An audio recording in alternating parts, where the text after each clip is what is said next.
রাখতে হবে। আত্মহনন নয় একমাত্র সঠিক পথ, এর থেকেও ফিরে আসা যায়।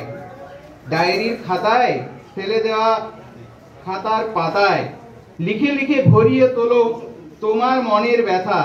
হয়তো দেখবে একদিন এই লেখাটাই তোমায় দিতে পারে বেঁচে থাকার সার্থকতা।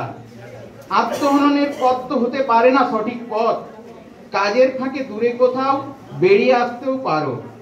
মনের চাপ এভাবে হালকা করো, নিজেকে উন্মুক্ত করো, প্রকাশ করো, সকলের সাথে সুখ দুঃখের কথা মেলে ধরো। এভাবেও ফিরে আসা যায়, অসম্ভব কিছু নয়। আত্মহত্যা করা পাপ, এ কথা হতে পারে না সঠিক পথ।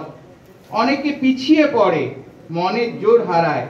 মনকে দৃঢ় করে অন্যান্য কিছু করার কথা তো ভাবা যায়। আত্মহত্যা করার পথ তো নয় সঠিক পথ। জীবনে কিছু পারলে না বলে হবে না বিফল মনোরথ। বই পড়ো, মহামানবের অনুপ্রেরণামূলক গল্প পড়ায় নিজেদের মনোবল শতগুণ বাড়ায়। নমস্কার।